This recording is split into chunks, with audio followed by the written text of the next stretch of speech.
ഈശോ മിശിഹായ്ക്ക് സ്തുതിയായിരിക്കട്ടെ. കൃപയുടെ നീർച്ചാലുകളിലേക്ക് പ്രിയപ്പെട്ടവരെ വീണ്ടും ഈശോയുടെ നാമത്തിൽ സ്വാഗതം. ഒരു പ്രാവശ്യം കൂടെ ഷാലോം ടെലിവിഷനിലൂടെ നമ്മൾ വചനം കേൾക്കുകയാണ്. ഈ ശുശ്രൂഷകൾ എത്രയോ ആയിരങ്ങൾക്കാണ് പ്രയോജനമാകുന്നത്. ഞാൻ പലയിടങ്ങളിൽ യാത്ര ചെയ്യുമ്പോൾ ശുശ്രൂഷകൾക്കൊക്കെ ആയിട്ട് പോകുമ്പോൾ വഴിയിൽ ആൾക്കാരിങ്ങനെ തടഞ്ഞു നിർത്തി ഷാലോം ടി വിയിലൂടെ കൃപയുടെ നീർച്ചാലുകൾ കാണുന്നവരാകട്ടോ എന്നിങ്ങനെ പറയുകയും സംസാരിക്കുകയൊക്കെ ചെയ്യുമ്പോൾ എന്ത് സന്തോഷമാണ്. ഒരു ദിവസം എപ്പോഴെങ്കിലും ദൈവം അനുവദിക്കുമ്പോൾ നിങ്ങൾ ഇടുക്കിയിലേക്ക് വരണം, പരുന്തുംപാറയിലേക്ക് വരണം. നമുക്ക് ഒരുമിച്ച് കാണാനും പ്രാർത്ഥിക്കാനുമുള്ള അവസരമാക്കി ആ അവസരങ്ങൾ മാറ്റണം. ഇത് ദൈവത്തിൻ്റെ വചനത്തിൻ്റെ ആഴങ്ങളിലേക്ക് പരിശുദ്ധാത്മാവ് നമ്മെ നയിക്കുന്ന സമയമാണ്. നോക്കൂ, റോമാലേഖനം 13-ാം അധ്യായത്തിലെ ചിന്തയാണ് കഴിഞ്ഞ ആഴ്ച നമ്മൾ ചിന്തിച്ചത്. പകൽ തീരാറായി, രാത്രി സമീപിച്ചിരിക്കുന്നു. ഇരുട്ടിൻ്റെ പ്രവൃത്തികളെ ഉപേക്ഷിക്കുക, പകലിൻ്റെ ആയുധങ്ങളെ ധരിക്കുക. ഇരുട്ടിന് പ്രവൃത്തികളുണ്ടെങ്കിൽ പകലിന് ആയുധങ്ങളുണ്ട്. ഇരുട്ടിന് പ്രവൃത്തികളുണ്ടെങ്കിൽ പകലിന് ആയുധങ്ങളുണ്ട്. ഇരുട്ടിൻ്റെ പുറകിൽ പിശാചാണെങ്കിൽ വെളിച്ചത്തിൻ്റെ പുറകിൽ, പകലിൻ്റെ പുറകിൽ കർത്താവാണ്. വെളിച്ചത്തിൻ്റെ ആയുധങ്ങൾ നമുക്കായി അവൈലബിൾ ആണ്. ദൈവത്തിൻ്റെ മുഴുവൻ ആയുധങ്ങളും നമുക്ക് യേശുക്രിസ്തുവിൽ നൽകപ്പെട്ടിരിക്കുകയാണ്. അപ്പോൾ ഇതെല്ലാം നമ്മളിങ്ങനെ കേൾക്കുമ്പോഴും ഒരു വലിയ സന്ദേഹം മനസ്സിൽ തോന്നിയേക്കാം. ബ്രദറെ, എനിക്ക് പകലിൻ്റെ മകനായി ജീവിക്കണം, എത്ര ശ്രമിച്ചിട്ടും കഴിയുന്നില്ല. എന്നിൽ പല സന്ദർഭങ്ങളിലും ശാരീരിക മോഹങ്ങൾ ആധിപത്യം സ്ഥാപിക്കുന്നു. പകലിൻ്റെ മകനായി ജീവിക്കുവാൻ ഞാൻ ആഗ്രഹിച്ചിട്ടും എന്നെ വിടുന്നില്ല, എന്നെ സമ്മതിക്കുന്നില്ല. അപ്പോൾ ഇവിടെ എങ്ങനെയാണ് ഈ പകലിൻ്റെ മകനായി ജീവിക്കുക, വെളിച്ചത്തിൻ്റെ ആയുധങ്ങൾ ധരിക്കുക, ഇരുട്ടിൻ്റെ പ്രവൃത്തികളെ പരിത്യജിക്കുക, പാടെ ഉപേക്ഷിക്കുക, ത്യാഗപരമായ ഒരു തീരുമാനം എടുക്കുക? ഇതെല്ലാം എങ്ങനെയാണ് സാധിക്കുന്നതെന്ന് ഈ ഒരൊറ്റ ചെറിയ വാക്യത്തിലൂടെ നമുക്ക് മനസ്സിലാകും. റോമാക്കാർക്ക് എഴുതിയ ലേഖനം 13-ാം അധ്യായത്തിൻ്റെ 14-ാമത്തെ വചനം, chapter 13 of Romans, verse number 14, 13 verses 14. പ്രത്യുത ക്രിസ്തുവിനെ, യേശുക്രിസ്തുവിനെ ധരിക്കുവേൻ, ദുർമോഹങ്ങളിലേക്ക് നയിക്കത്തക്ക വിധം ശരീരത്തെപ്പറ്റി ചിന്തിക്കാതിരിക്കുവേൻ. 3 കാര്യങ്ങൾ ഈ വചനത്തിലൂടെ പറയുകയാണ്. പ്രത്യുത ക്രിസ്തുവിനെ, കർത്താവായ ക്രിസ്തുവിനെ ധരിക്കുവേൻ. ഈ ഒരു കാര്യം പറയാൻ ഈ ഒരു എപ്പിസോഡ് മതിയാകില്ല. ക്രിസ്തുവിനെ ധരിക്കുവേൻ. ഇതൊരു ആപ്ലിക്കേഷനാണ്. ഇത് ദൈവം നമ്മോട് ആവശ്യപ്പെടുകയാണ്. ക്രിസ്തുവിനെ ധരിക്കുക. ആരെയാ ധരിക്കേണ്ടത്? ക്രിസ്തുവിനെ ധരിക്കുക. ക്രിസ്തുവിനെ ധരിക്കുകയോ, വസ്ത്രം ധരിക്കുക, കോട്ട് ധരിക്കുക, ഇതൊക്കെ കേട്ടിട്ടുണ്ടല്ലേ?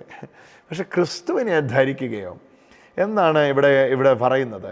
പ്രിയപ്പെട്ടവരെ, ഇത് നാം ചേർത്ത് വെക്കുമ്പോൾ നമുക്ക് മനസ്സിലാകുന്നത് ഇത് എഫെസോസ് 6-ലെ, റോമ 6-ലെ കണ്ടിന്യൂസ് ആയിട്ടുള്ള വിശദീകരണത്തിൻ്റെ തുടർമാനതയാണ് ഇവിടെ വരുന്ന ക്രിസ്തുവിനെ ധരിക്കുക എന്ന ചിന്ത. മാമോദീസ സ്വീകരിച്ചപ്പോൾ എന്താ സംഭവിച്ചതെന്ന് റോമാലേഖനം 6-ാം അധ്യായത്തിൽ പറയുന്നുണ്ട്. നാം ക്രിസ്തുവിനെ ധരിക്കുകയാണ് ചെയ്തിരിക്കുന്നത്. എഫെസോസ് 6-ാം അധ്യായത്തിൽ ദുഷ്ടൻ്റെ തീയമ്പുകൾക്കെതിരെയാണ് നിങ്ങൾ പോരാടേണ്ടിയത് എന്ന് പറയുന്ന ഭാഗത്തും അവിടെ ദൈവത്തിൻ്റെ സർവായുധ വർഗം ധരിച്ചുകൊള്ളുവീൻ എന്ന് നമ്മോട് പറയുന്നുണ്ട്. അപ്പോൾ എന്നാൽ ഈ വിഷയത്തിൽ ഏറ്റവും കൂടുതൽ നമുക്കൊരു പൂർണ്ണമായ അറിവ് നമുക്ക് കിട്ടുന്നത് റോമാലേഖനം 13-ാം അധ്യായത്തിൻ്റെ 14-ാമത്തെ വചനത്തിലാണ്. എന്താണ് ആ വചനത്തിൽ പറയുന്നത്? പ്രത്യുത ക്രിസ്തുവിനെ ധരിച്ചുകൊള്ളുവീൻ. ക്രിസ്തുവിനെ ധരിക്കുക എന്ന് പറഞ്ഞാൽ പകലിൻ്റെ മകനാവുക എന്നാണ് അർത്ഥം.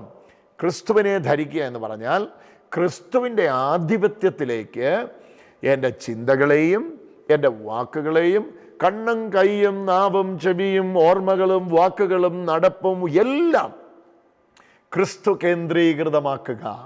ക്രിസ്റ്റോസെൻട്രിക് ലൈഫ്, ക്രിസ്തു കേന്ദ്രീകൃതമായ ഒരു ജീവിതം. ഈശോയിൽ ഞാൻ ആരാണ് എന്ന തിരിച്ചറിവിലുള്ള ഒരു ജീവിതം. ഈശോയിൽ ഞാൻ ആരാണെന്നുള്ള തിരിച്ചറിവിലുള്ള ജീവിതത്തിൽ എന്താ സംഭവിക്കുന്നതെന്ന് മറക്കരുത് കേട്ടോ. എന്താ ഈശോയിൽ ഞാൻ ആരാണെന്നുള്ള തിരിച്ചറിവിലുള്ള ജീവിതത്തിൽ സംഭവിക്കുന്നത്? അതാണ് ഇവിടെ വായിക്കുന്നത്. നാം ഈശോയിൽ ആരാണെന്ന് തിരിച്ചറിയും തോറും നാം തിരിച്ചറിയുന്ന ഈശോ നമ്മിൽ സുരക്ഷിതത്വം സൃഷ്ടിച്ചു കൊണ്ടിരിക്കും. ഈശോയിൽ ഞാൻ, who am I in Christ, where am I in Christ? ക്രിസ്തുവിൽ ഞാൻ ആരാണ്? ക്രിസ്തുവിൽ ഞാൻ എവിടെയാണ്? ഈ ഒരു അറിവ് കിട്ടുന്തോറും ആ അറിവ് നിങ്ങളിൽ ഒരു വലിയ വസ്ത്രമായി, ഒരു ഉടുപ്പ് ധരിക്കുന്നത് പോലെ, നിങ്ങളൊരു വസ്ത്രം ധരിക്കുന്നത് പോലെ ക്രിസ്തുവിൽ ഞാൻ ആരാണെന്നുള്ള ബോധ്യം നമ്മിലേക്ക് ക്രിസ്തുവിനെ തന്നെ ധരിപ്പിക്കും. നമ്മുടെ സംരക്ഷണ വലയമായി, നമ്മുടെ സംരക്ഷണമായി ക്രിസ്തു മാറുകയാണ്. ഒരു സംരക്ഷണ ഭിത്തി തന്നെ ക്രിസ്തു നമ്മിൽ തീർക്കുകയാണ്. ഇതാണ് വാസ്തവത്തിലുള്ള ഈശോയിലുള്ള ജീവിതം. അതാണ് ഈ വചനത്തിൽ നമ്മൾ കാണുന്നത്. 13-ാമത്തെ വചനം മുതൽ വായിക്കണം. പകലിന് യോജിച്ച വിധം നമുക്ക് പെരുമാറാം. ആഗ്രഹമുണ്ട്. അയ്യോ, ഞാനെന്ത് ആഗ്രഹിക്കുന്നെന്നറിയോ? പകലിന് യോജിച്ച വിധം പെരുമാറാൻ. അസൂയ ഉണ്ടാകാതിരിക്കാൻ വേണ്ടി എന്തൊക്കെയാണ് ചെയ്യുന്നതെന്നറിയാം. പക്ഷേ അസൂയ എന്നെ പിടിക്കുകയാണ്. അത് അശുദ്ധമായ ഒരു സംഭാഷണം അധരത്തിൽ നിന്ന് വരാതിരിക്കാൻ ഞാൻ ആവോളം എൻ്റെ നാവിനെ സൂക്ഷിക്കുകയാണ്. പക്ഷേ ഞാനറിയാതെ എൻ്റെ നാവിലൂടെ അശുദ്ധമായ ഭാഷണങ്ങൾ കയറി വരികയാണ്. ഈ മേഖലയിലാണ് നമ്മളീ പലരും കൃപ നമ്മളിലുള്ളതിനെ അന്യാധീനപ്പെടുത്തുന്നത്. അത് വലിയ വാക്കാണ്, കൃപ നമ്മളുള്ളതിനെ അന്യാധീനപ്പെടുത്തുന്നത്. എൻ്റെ പ്രിയപ്പെട്ടവരെ, ഈ വചനം നമ്മളോട് സംസാരിക്കുന്നത് എന്താണെന്ന് ശ്രദ്ധിച്ച് കേൾക്കൂ. ഈ വചനം നമ്മോട് പറയുകയാണ്, ക്രിസ്തുവിനെ ധരിക്കുക. ക്രിസ്തുവിനെ, ഒന്ന് എന്നോട് ചേർന്ന് പറഞ്ഞേ, ക്രിസ്തുവിനെ ധരിക്കുക. കരമുയർത്തി എന്ന് പറഞ്ഞേ, ക്രിസ്തുവിനെ ധരിക്കുക. റോമ 13:14 ക്രിസ്തുവിനെ ധരിക്കുക, ക്രിസ്തുവിനെ ധരിക്കുക. എന്നിട്ട് ഈ ക്രിസ്തുവിനെ ധരിക്കുമ്പോൾ എന്താണ് സംഭവിക്കുന്നത്? നാം ക്രിസ്തുവിനെ ധരിക്കുകയാണ്. ധരിക്കുമ്പോൾ ദുർമോഹങ്ങളിലേക്ക് നയിക്കാത്ത വിധം ശരീരത്തെ പറ്റി ചിന്തിക്കാതിരിക്കുവീൻ. ദുർമോഹങ്ങളിലേക്ക് നയിക്കുന്നത് ശരീരമാണ്. ദുർമോഹങ്ങളിലേക്ക് നയിക്കുന്നത് ആത്മാവല്ല. ആത്മാവ് നല്ല അഭിഷേകത്തിലുള്ള മോഹങ്ങളിലേക്കാണ് നമ്മെ നയിക്കുന്നത്. ദുർമോഹങ്ങളിലേക്ക് നമ്മെ നയിക്കുന്നത് ശരീരമാണ്. അപ്പം അതിനെക്കുറിച്ച് ചിന്തിക്കാതിരിക്കുക. ചിന്തിക്കാതിരുന്നാൽ പ്രവർത്തിക്കാതിരിക്കും. പ്രവർത്തിക്കാതിരുന്നാൽ അതിൽ വിജയിക്കാൻ കഴിയും. സോ എവിടുന്ന എല്ലാം ആരംഭിക്കുന്നത്? ചിന്തയിൽ നിന്നാണ് എല്ലാം ആരംഭിക്കുന്നത്. ചിന്തയെ ജയിക്കുന്നവൻ, ചിന്തയെ ആര് ജയിക്കുന്നു അവൻ ജയാളിയായി കഴിഞ്ഞു. സകല പ്രവൃത്തികളുടെയും ആരംഭം ചിന്തയിൽ നിന്നാണ്. മോഹം ഗർഭം ധരിച്ച് പാപത്തെ പ്രസവിക്കുന്നു. മോഹമാണ് ഗർഭം ധരിക്കുന്നത്, പാപത്തെയാണ് പ്രസവിക്കുന്നത്. സോ പാപം ആരംഭിക്കുന്നത് എവിടെയാണ്?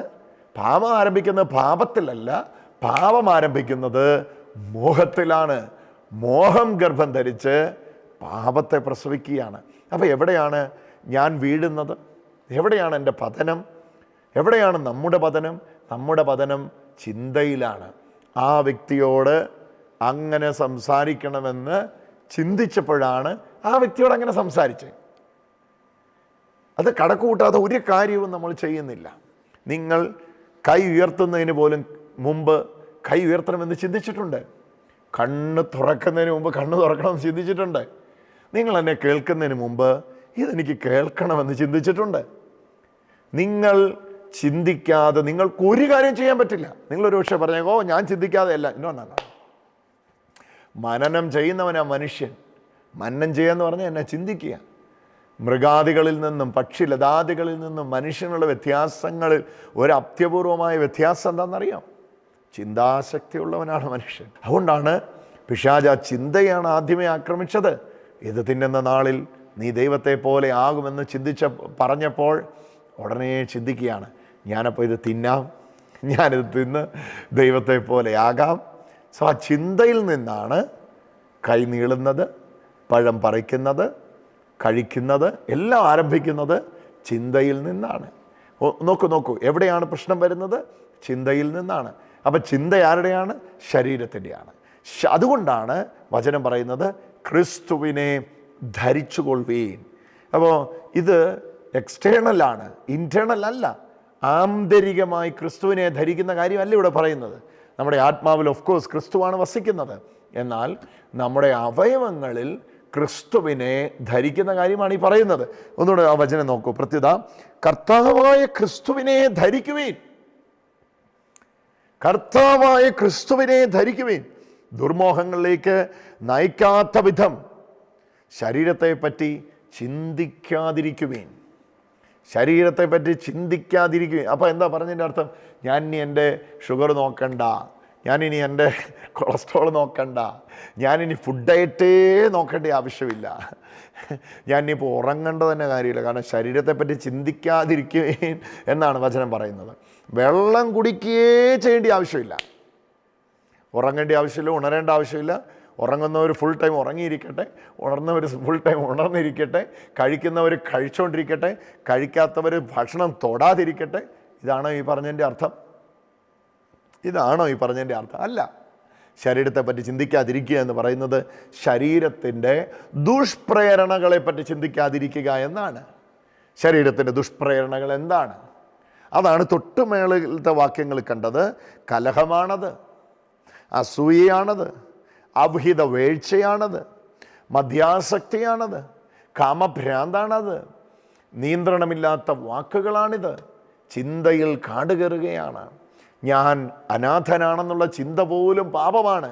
കാരണം ക്രിസ്തുവിൽ ഞാൻ അനാഥനല്ല, ഞാൻ ബന്ധനത്തിലാണെന്ന് ഞാൻ ചിന്തിക്കുന്നത് തന്നെ തെറ്റാണ്. കാരണം അവിടുത്തെ കുരിശിൽ എൻ്റെ മുഴുവൻ ബന്ധനം അവിടുന്ന് എടുത്തു മാറ്റിയിരിക്കുന്നു. ഞാൻ ശാപത്തിൻ്റെ കീഴിലാണെന്ന് ഇന്ന് ചിന്തിച്ചെങ്കിൽ ആ ചിന്ത തന്നെ പാപമാണ്. എങ്ങനെയാ ചിന്ത പാപമാകുന്നത്? ആ ചിന്ത പാപമാകുന്നത് ആ ചിന്തയുടെ അടിത്തറയിൽ തന്നെ പാപം പ്രവേശിച്ചിരിക്കുന്നു എന്നുള്ളത് കൊണ്ടാണ്. എന്താണ് ആ ചിന്തയുടെ അടിത്തറയിൽ പ്രവേശിച്ചിരിക്കുന്ന പാപം? അതാണ് നമ്മൾ ഈ വാചനത്തിൽ കാണുന്നത്. ക്രിസ്തുവിന് വിരോധമായ ചിന്തകൾ. എന്നിലിരിക്കുന്ന ക്രിസ്തു എന്നെ നയിക്കുന്നത്, എന്നെ ചിന്തിപ്പിക്കുന്നത് നന്മ ചെയ്യാനാണ്, കൃപയിൽ ജീവിക്കാനാണ്, അഭിഷേകത്തിൽ ജീവിക്കാനാണ്. എന്നാൽ എന്നിൽ വ്യാപിക്കുന്ന ശാരീരിക മോഹങ്ങൾ എന്നെ നയിക്കുന്നത് നന്മ ചെയ്യാനല്ല, തിന്മ ചെയ്യാനാണ്, ദ്രവ്യാസക്തികളിൽ ജീവിക്കുവാനാണ്, സുഖലോലുപതയുടെ മടിത്തട്ടിലേക്ക് അമരുവാനാണ്. ഇവിടെയാണ് ഒന്നൊന്നിന് ശത്രുത്വമായി നിൽക്കുകയാണ്, ഒന്നൊന്നിനെതിരായി നിൽക്കുകയാണ്. ഈ വചനം കേൾക്കുമ്പോൾ ഏറ്റവും പ്രധാനപ്പെട്ടതായിട്ട് ശ്രദ്ധിക്കേണ്ടത് ഈ വചനമാണ്. റോമ 13:14 വചനം ഇങ്ങനെ പറയുന്നു: കർത്താവായ ക്രിസ്തുവിനെ, കർത്താവായ യേശു ക്രിസ്തുവിനെ ധരിക്കുവീൻ. കർത്താവായ യേശു ക്രിസ്തുവിനെ ധരിക്കുവീൻ. ദുർമോഹങ്ങളിലേക്ക് നയിക്കത്തക്ക വിധം ശരീരത്തെ പറ്റി ചിന്തിക്കാതിരിക്കുവീൻ. ചിന്തയിലേക്ക് ക്രിസ്തുവിൻ്റെ ആധിപത്യത്തെ അനുവദിക്കുവീൻ. Hallelujah, hallelujah, hallelujah, hallelujah. ചിന്തയിലേക്ക് ക്രിസ്തുവിൻ്റെ ആധിപത്യത്തെ അനുവദിക്കുവീൻ. ചിന്തയ്ക്ക് കടിഞ്ഞാണിടുവീൻ. ചിന്തിക്കുന്നെല്ലാം പറയാതിരിക്കുവീൻ, പറയുന്നതെല്ലാം ചിന്തിക്കാതിരിക്കുവീൻ.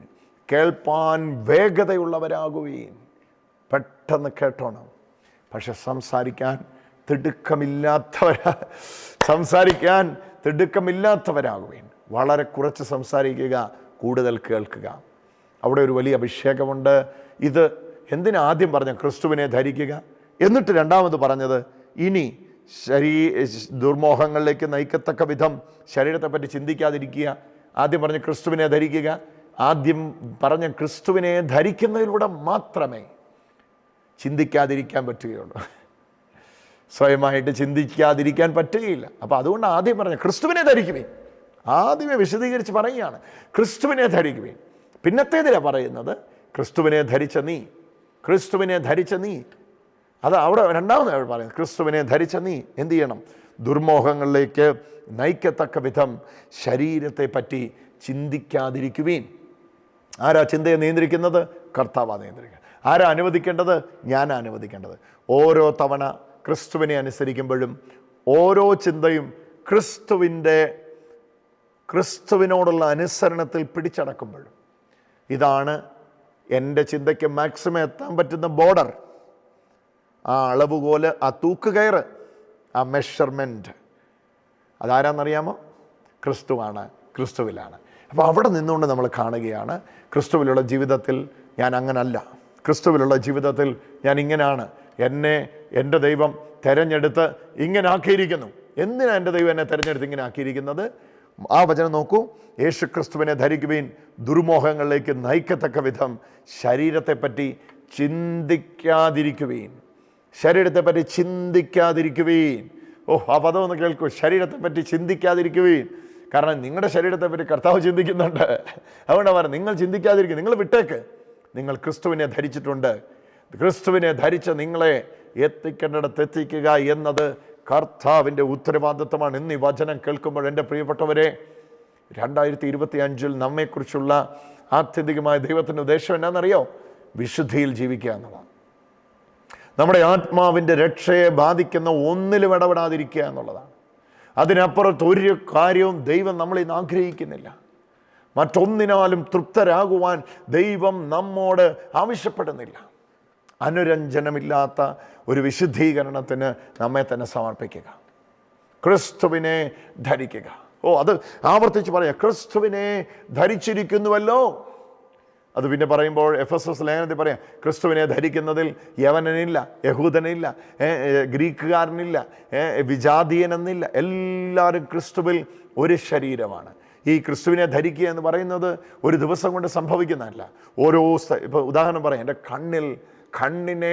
കണ്ണിലേക്ക് ഞാൻ ചിന്ത കൊണ്ടിരിക്കുകയാണ്. എന്താ എൻ്റെ കണ്ണിലേക്ക് കൊണ്ടിരുന്ന ചിന്ത? നോക്കൂ, എൻ്റെ കണ്ണിലേക്ക് ചിന്ത കൊണ്ടിരിക്കുകയാണ്. ഞാൻ ക്രിസ്തുവിനെ എൻ്റെ കണ്ണിൽ ധരിച്ചിരിക്കുന്നു. എനിക്കിതേ കാണാൻ പറ്റുകയുള്ളൂ. ഞാൻ ചിന്തയിലേക്ക് ക്രിസ്തു, എനിക്കിതിനെക്കുറിച്ച് ചിന്തിക്കാൻ, എൻ്റെ നാവിലേക്ക് ക്രിസ്തു, എനിക്കിതേ പറയാൻ കഴിയുള്ളൂ. എൻ്റെ കയ്യിൽ ക്രിസ്തുവിനെ എനിക്കിത് ചെയ്യാൻ കഴിയുള്ളൂ. ഇത് എനിക്ക് സംസാരിക്കാൻ കഴിയുള്ളൂ. നാവ്, കണ്ണ്, കൈ, ചെവി, ഇന്ദ്രിയങ്ങൾ, ആന്തരിക അവയവങ്ങൾ, ബാഹ്യാവയവങ്ങൾ മുഴുവൻ ക്രിസ്തുവിൻ്റെ ആധിപത്യത്തിൻ്റെ കീഴിലേക്ക് വരുന്ന ജീവിതമാണ് ക്രിസ്തുവിനെ ധരിക്കുന്ന ജീവിതം. ദൈവമേ, ഇത് അന്യമായ ഒന്നല്ല, ഇത് സ്വന്തമായതാണ്. എങ്ങനെയാണ് ഇത് സ്വന്തമായതാകുന്നത്? അതാണ് നമ്മൾ ഈ വചനത്തിൽ കാണുന്നത്. ദുർമോഹങ്ങളിലേക്ക് നയിക്കത്തക്ക വിധം ശരീരത്തെപ്പറ്റി ചിന്തിക്കാതിരിക്കുകയും. ഹല്ലേലൂയ. പിന്നെ എന്തിനെപ്പറ്റി ചിന്തിക്കണം? നമ്മളിരിക്കുന്ന ക്രിസ്തുവിനെ പറ്റി ചിന്തിക്കണം.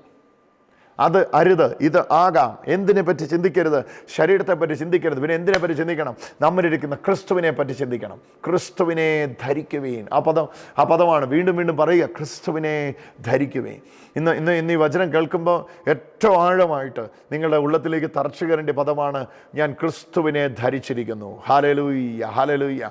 അവരെന്ത് ചെയ്തോട്ടെ, മന്ത്രവാദമോ ആഭിചാരമോ അസൂയയോ അപവാദമോ ആക്രമണമോ ഇടമോ വലവോ മുമ്പോ പുറകോ എന്ത് തന്നെ, ആര് തന്നെ, എവിടെ വേണേ, എങ്ങനെ വേണേ ചെയ്തോട്ടെ, എനിക്കൊരു കാര്യമേ പറയാനുള്ളൂ, ഞാൻ ക്രിസ്തുവിനെ ധരിച്ചിരിക്കുന്നു.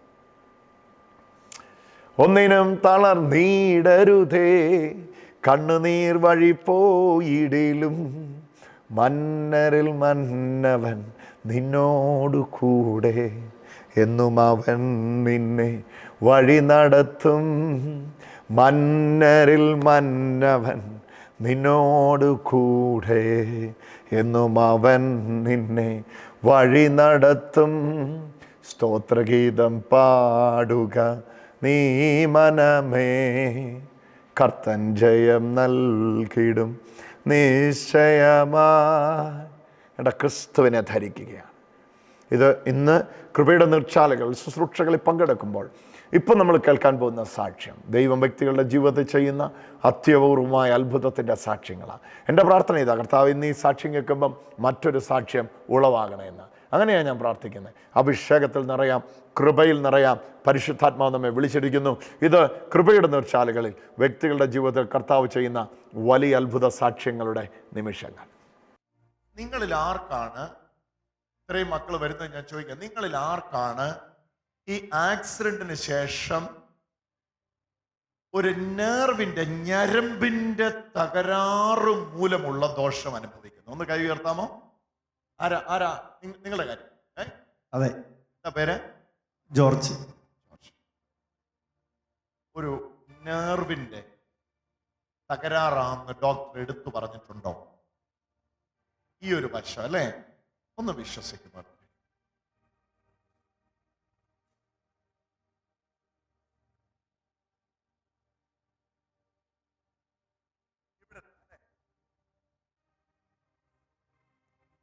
ഈ കയ്യിലേക്ക് ഇപ്പോൾ ലഭിക്കുന്നത് ഈശോയുടെ ജീവനാണ്. യേശുവിന്റെ നാമത്തിൽ ഹല്ലേലൂയ.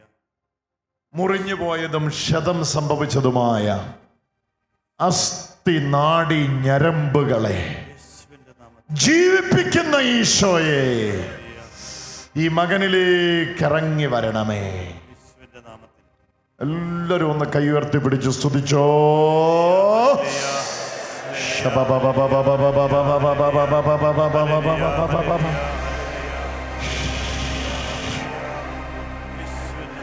വെറുതെ ഉയർത്തിക്കോ, യേശുവിന്റെ നാമത്തിൽ ആമേൻ. ഉയർത്തിക്കോ, ചുമ്മാ ഉയർത്തിക്കോ, നന്നായിട്ട് ഉയർത്തിക്കോ.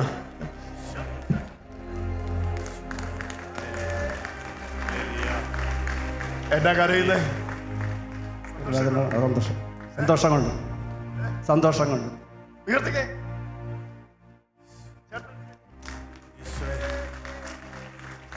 ഇത് ആക്സിഡന്റില് ഇവിടെ വേണോ പോയി അടിക്കുന്നേ? ബാക്കിലേക്ക് അടിച്ചോണ്ട് ബാക്കിലേക്ക് കൈ ഇങ്ങനെ അടിച്ചു. ആക്സിഡന്റിൽ ഇത് പുറകോട്ട് പോയി, ബാക്കിലേക്ക് വണ്ടി കൈ ഇടിച്ചപ്പോഴേക്ക് വണ്ടി കൈ ബാക്കിലേക്ക് ഇവിടെയാ വന്ന് ഇടിക്കുന്നേ. ഷേക്ക് ചെയ്താണ്. അതിന്റെ ശേഷമായി പ്രശ്നം. ഒന്നുമില്ലായിരുന്നു. ജീസസിനെ ഹല്ലേലൂയ. ഹല്ലേലൂയ. പോയി അച്ഛന്റെ ബ്ലെസ്സിംഗ് മേടിച്ചു. പിതാവിൻ്റെയും പുത്രൻ്റെയും പരിശുദ്ധാത്മാവിൻ്റെയും നാമത്തിൽ ആമേൻ. സ്വർഗസ്ഥനായ ഞങ്ങളുടെ പിതാവേ, ഇതാ ഈ സമയത്ത് ലോകം മുഴുവൻ വചനം കേൾക്കുന്ന എല്ലാ മക്കളെയും സമർപ്പിക്കുന്നു. ഇന്ന് ഞങ്ങൾക്ക് കൃത്യമായി ആ കാര്യം പിടികിട്ടിയിരിക്കുന്നു, ഞങ്ങൾക്ക് മനസ്സിലായിരിക്കുന്നു. ചിന്തയിലാണ് എല്ലാ പ്രശ്നവും കിടക്കുന്നത്. കർത്താവേ, ഇത് മുന്നേ അറിയാൻ പറ്റിയില്ലല്ലോ, ഇതിനെക്കുറിച്ചൊന്നും മനസ്സിലാക്കാൻ പോലും കഴിഞ്ഞില്ലല്ലോ. എന്നാൽ ക്രിസ്തുവിനെ ധരിക്കുന്നതിലൂടെ ശരീരത്തിൻ്റെ ചിന്തകളെ തന്നെ പിടിച്ചു കെട്ടാൻ കഴിയുമെന്ന് ഞങ്ങൾ മനസ്സിലാക്കുന്നു.